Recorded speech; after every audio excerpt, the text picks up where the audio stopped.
ডাকসু নির্বাচনের তফসিল ঘোষণা 29শে জুলাই, নির্বাচন সেপ্টেম্বরে। 3 দশক পর 2019 সালে ঢাকা বিশ্ববিদ্যালয়ের ছাত্র সংসদ নির্বাচন হলেও ডাকসুর স্বতন্ত্র প্রতিষ্ঠান হিসেবে দাঁড়াতেই পারেনি, বরং সরকার দলীয় ছাত্র সংগঠন দ্বারা ছিল প্রভাবিত। আজ এ নিয়ে কথা বলবো। আমাদের সঙ্গে আজ আছেন ডাকসু নির্বাচনের প্রধান রিটার্নিং কর্মকর্তা অধ্যাপক মোহাম্মদ জসিমউদ্দিন এবং বাংলাদেশ জাতীয়তাবাদী ছাত্রদলের কেন্দ্রীয় সংসদের যুগ্ম সাধারণ সম্পাদক আজিজুল হক জিয়ন। স্বাগত জানাচ্ছি সংবাদযোগে আপনাদের। আজিজুল হক জিয়ন, আজ সিনেট ভবনে ডাকসু নির্বাচনের যে অংশীজনদের সঙ্গে তফসিল সংক্রান্ত যে চূড়ান্ত সভা, সেখানে ছাত্রদল ছিল, আপনারা সেখানে ছিলেন। কি তুলে ধরেছেন আপনারা, মানে আপনারা একমত হয়েছেন সব বিষয়ে? ধন্যবাদ আপনাকে এবং এটা আমাকে আমন্ত্রণ জানানোর জন্য। প্রথমত কথা হচ্ছে, ছাত্রদল ডাকসু নির্বাচনের সাথে একাত্মতা পোষণ করছে, নীতিগতভাবে সিদ্ধান্ত নিয়েছে যদি নির্বাচন হয় সেক্ষেত্রে ছাত্রদল সেই নির্বাচনে অংশগ্রহণ করবে এবং সেই নির্বাচনকে স্বাগত জানাবে। কিন্তু এখানে কিছু বেসিক প্রশ্ন আছে আমাদের, যেটা আমরা অলরেডি লিখিতভাবে তুলে ধরেছি। আমরা আশা করি তফসিল ঘোষণার আগেই আমাদের ওই লিখিত দাবি দাওয়াগুলা তাদের কাছে উপস্থাপন করার পর তারা ওইগুলার যাচাই বাছাই করে যৌক্তিক সংস্কার যে জিনিসগুলো আমরা চাচ্ছি সেগুলোর বিষয়ে পদক্ষেপ গ্রহণ। এখানে আমাদের 2-3টা সব থেকে গুরুত্বপূর্ণ ইস্যু, যেই জিনিসটা নিয়ে আমরা ডাকসুর নির্বাচনটার সময় ক্ষেপণ বা দেরিতে করার জন্য আমাদের দাবি দেওয়া ছিল। প্রথমত হচ্ছে, বিগত যে ফেসিস্ট সরকারের সময়টা, বিগত 16 বছর সময়ের যে এই সকল শিক্ষকরা নিয়োগ হয়েছেন, আপামা আর সিদ্দিকী স্যারের সময়, ওনার সময় প্রায় 1000-এর উপর শিক্ষক নিয়োগ হয়েছে, যারা সরাসরি আওয়ামী লীগের সুবিধাবাদী অথবা ছাত্রলীগ বা আওয়ামী লীগের পোস্টেড নেতা কর্মী বা তাদের অংশীজন ছিল। তাদের ব্যাপার কিন্তু সেই অর্থে কোনো সিদ্ধান্ত নেওয়া হয়। তার পরবর্তীতে 5ই আগস্টের আগে ঢাকা বিশ্ববিদ্যালয় সহ বিভিন্ন হলগুলোতে যে ছাত্রদের উপর যে আমি একটু পরিষ্কার হতে চাই, মানে ওই শিক্ষকদের বিষয়ে মানে কি, মানে নির্বাচন প্রক্রিয়ায় তারা যেতে থাকতে পারেন না সেরকম কিছু নাকি, মানে একটু পরিষ্কার করেন যদি। জি, কারণ তারা যদি ওই নির্বাচন প্রক্রিয়ায় যুক্ত থাকে তাহলে তাদের দ্বারা একটা পক্ষে কিন্তু রেজাল্টে যাওয়ার সম্ভাবনা। আমি পরিষ্কার, আমি এটাতে পরিষ্কার সুবিধাভোগী বা একটা রাজনৈতিক সুবিধাভোগী। জি জি।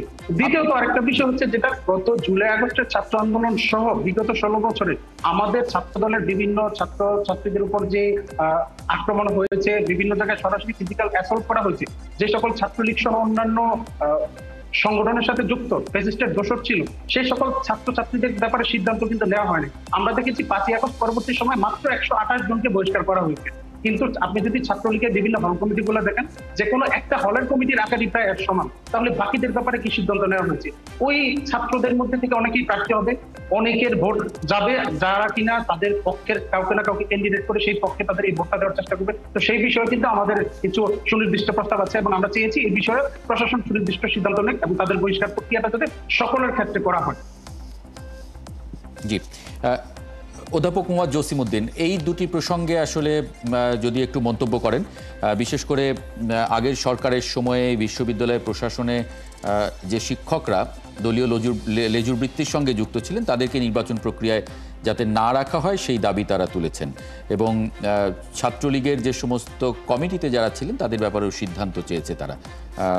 আপনাদের এ বিষয়ে কোনো মতামত আছে কিনা? আপনাকে অসংখ্য ধন্যবাদ। আসলে আমরা যে সকল শিক্ষক নিয়ে অভিযোগ আছে ছাত্রদের, আমরা তাদেরকে এই নির্বাচনী প্রক্রিয়া থেকে বাদ দেওয়ার চেষ্টা চলছে। এটা আমরা পরিষ্কার করেছি, অর্থাৎ জুলাই আন্দোলনের সাথে যারা এটাকে বিরোধিতা করেছে এই সকল শিক্ষক এবং ছাত্রদের বিরুদ্ধে আমাদের ছাত্ররা যারা নির্বাচনে অংশগ্রহণ করবে তারা কর্তৃপক্ষকে অভিযোগ দিয়েছে এবং সেটা অনুযায়ী আমরা যাদের বিরুদ্ধে প্রশাসন প্রমাণ পাচ্ছে, হ্যাঁ, তাদেরকে নির্বাচন প্রক্রিয়া থেকে বিরত রাখার চেষ্টা চলছে। ইভেন যে সকল ছাত্ররা শৃঙ্খলা বিরোধী কাজে জড়িত ছিল, হ্যাঁ, তাদেরও একটা তালিকা প্রশাসন পেয়েছে, হ্যাঁ, তাদের বিষয়েও কর্তৃপক্ষ সিদ্ধান্ত নিচ্ছে এবং এর আগে 128 জনের মতো ছাত্রছাত্রী যারা এই শৃঙ্খলা বিরোধী কাজ করেছে তাদের বিষয়ে অলরেডি সিদ্ধান্ত হয়ে গেছে। তা আমরা মোদ্দা কথা হচ্ছে ডাকসু ইলেকশনটা যাতে নিরপেক্ষ হয়, নিরপেক্ষ করার জন্য কোনো পক্ষপাতিত্ব না হয়, প্রশাসন সেদিকে তীক্ষ্ণ দৃষ্টি রাখছে এবং সেভাবে কাজ করে যাচ্ছে। আজিজুল হক জিয়ন, মানে আপনারা এর আগে মানে যখনই এই গণ অভ্যুত্থানের পরে যখনই ডাকসু নির্বাচনের কথা এসেছে একাধিকবার আপনারা বলেছেন, গত মাসেও আমি গণমাধ্যমে দেখেছি আপনারা বলেছেন যে আইন শৃঙ্খলা পরিস্থিতি নিয়ে আপনাদের কনসার্ন আছে, বিশেষ করে আপনাদের একজন কর্মী নিহত হবার পরে বিশ্ববিদ্যালয় ক্যাম্পাসে, তারপরে আপনারা উত্তাল হয়েছিলেন নানান অভিযোগে। এখন পরিস্থিতি আসলে কি, আইন শৃঙ্খলা নিয়ে আপনাদের কোনো কনসার্ন আছে কিনা? জি, আইন শৃঙ্খলার পরিস্থিতি নিয়ে আমাদের পূর্ববর্তী যে কনসার্ন ছিল সেই একই কনসার্ন এখনো আছে। আপনি যেহেতু প্রসঙ্গটা তুলেছেন, আমাদের ছাত্রদলের শাহরিয়ার আলম সাম্য, যে কিনা স্যার এফ রহমান ফল ছাত্রদলের সাহিত্য প্রকাশনা সম্পাদক ছিল, সে কিন্তু গত 13ই মে দিবাগত রাত প্রায় 11:30টার দিকে কিন্তু বিশ্ববিদ্যালয় এরিয়ার ভিতরে খুন হয়। আমরা এর পরবর্তীতে এই বিষয়টা নিয়ে কিন্তু আমাদের ভিসি স্যার রিয়াদ আহমেদ খান এবং প্রক্টর স্যার সাইফুদ্দিন স্যারের কাছে আমরা একাধিকবার দাবি জানিয়েছি এবং তাদেরকে এই বিষয়ে সুনির্দিষ্ট কিছু অ্যাকশন নেওয়ার জন্য আমরা বারবার জানিয়েছি। দুর্ভাগ্যজনক হলো সত্য, এই বিষয়টার প্রেক্ষিতে আপনারা দেখেছেন ভিসি স্যার আমাদের সাথে কি ধরনের আচরণ করেছেন। যে ভাষায় উনি কথা বলেছেন, একজন অভিভাবক কিন্তু তার সন্তানদের সাথে এইরকম সিচুয়েশনে সেরকম ব্যবহার করবে সেটা আমরা প্রত্যাশা করিনি।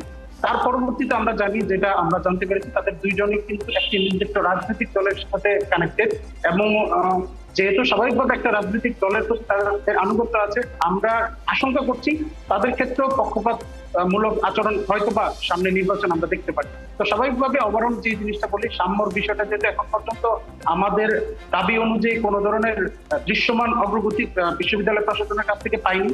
পাশাপাশি তা ভিসি এবং প্রক্টরের যে ভূমিকা, এই বিষয়গুলো নিয়ে আমরা এখনো সন্দিহান যে আসলে এই নির্বাচন যদিও আমরা অংশগ্রহণ করি সেটা কতটা লেভেল প্লেইং ফিল্ডের মাধ্যমে হবে সেটা নিয়ে আমার প্রশ্ন আছে।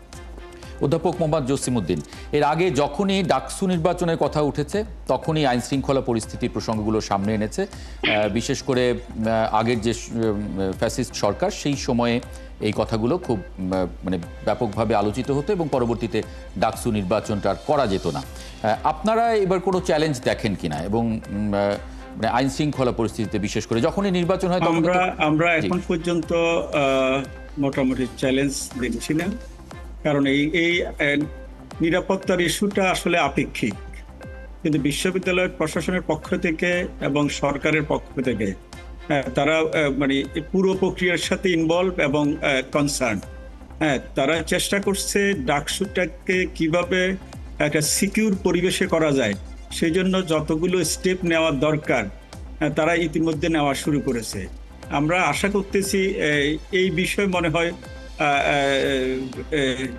ছাত্রছাত্রীরা যেটা ভয় করতেছে সেটা হয়তো নাও ঘটতে পারে।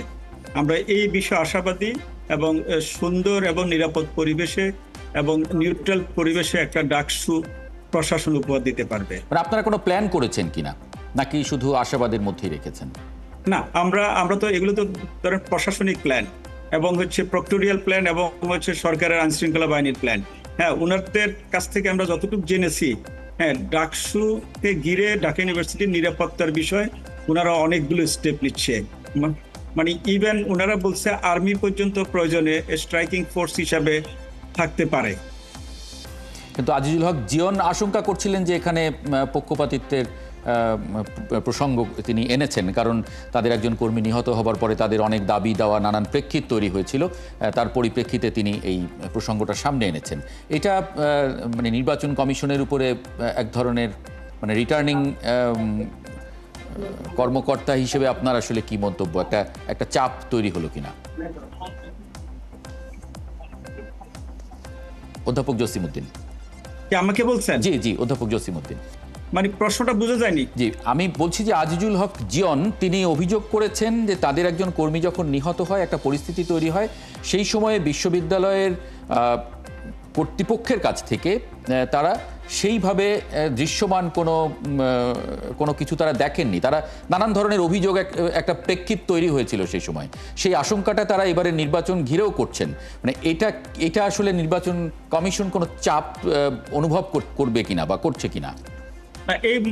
এই মুহূর্তে এখন পর্যন্ত মনে হয় প্রশাসন কোনো চাপ অনুভব করতেছে না। ওনারা ওনাদের তরফ থেকে যতটুকু চেষ্টা করার দরকার ওনারা চেষ্টা চালিয়ে যাচ্ছে। কারণ বিশ্ববিদ্যালয়টা তো আসলে সর্বজনতার বিশ্ববিদ্যালয়, এটা একবারে ওপেন উইন্ডোজ, চতুর্দিকে খোলা।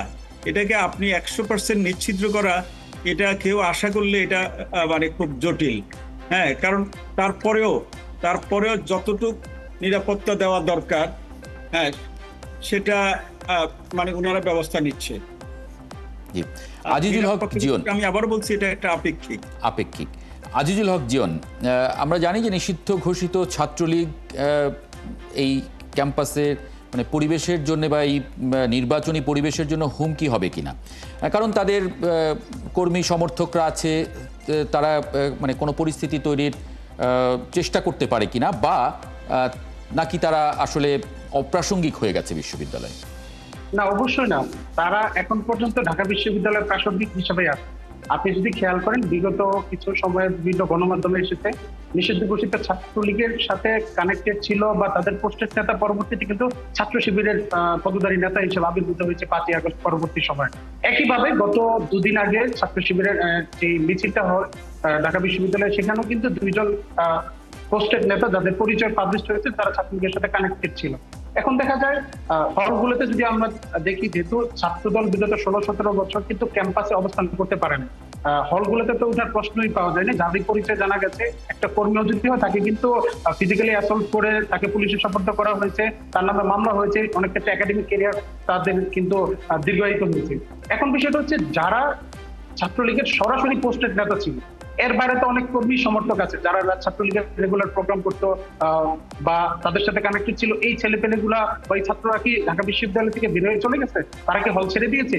আমরা দেখেছি 5ই আগস্ট পরবর্তী সময় এনসিপি সরাসরি অনেক ক্ষেত্রে প্যাট্রোনাইজ করছে ছাত্রলীগের যারা আছে, পিছনের সারির যারা নেতৃবৃন্দ ছিল বা কর্মী সমর্থক ছিল, তাদেরকে কিন্তু পরবর্তীতে পুনর্বাসন করছে তাদের সংগঠনে।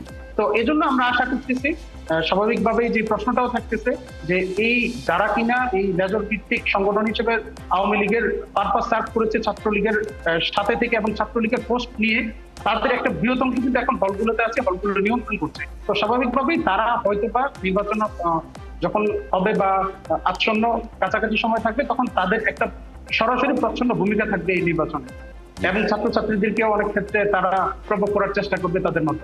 এটা আমরা আশঙ্কা করছি। অধ্যাপক মোহাম্মদ জসিমউদ্দিন, মানে নির্বাচন সফল করতে হলে ছাত্র সংগঠনগুলোর একটা বড় ভূমিকা আছে, কারণ তারাই প্লেয়ার। তারা ফাউল খেললে প্রশাসন বা রেফারি হিসেবে আপনারা খুব বেশি কিছু করার সুযোগ থাকবে না। মানে আপনারা তাদের কাছ থেকে প্রতিশ্রুতি পেয়েছেন কিনা অধ্যাপক জসিমউদ্দিন, আজকে যে সভা করলেন বা সামনে হয়তো আরো করতে হতে পারে সেই জায়গায়? আজকে সভাটা মূলত ছিল, আমরা দায়িত্ব পাওয়ার পরে আমাদের উপর যে অর্পিত দায়িত্ব ছিল অংশীজনের সাথে মত বিনিময় করা। আমরা এই গত 1 মাস যাবৎ আমরা সিরিজ অফ মিটিং করেছি, অনেকগুলো অংশীজনদের সাথে আমরা আলাদা আলাদা মিটিং করে ওনাদের মূল্যবান পরামর্শ আমরা নিয়েছি, কনসার্নগুলো আমরা রেকর্ড করেছি।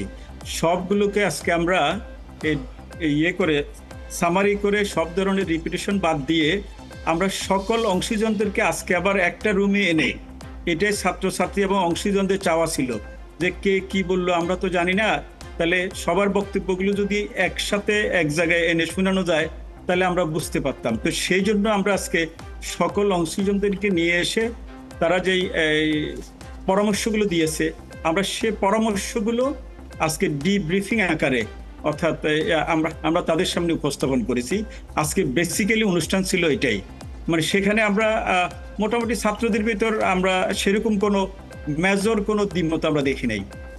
মানে সেক্ষেত্রে আপনারা মানে এই ধরনের মিটিং সামনে আরো করতে হতে পারে কিনা?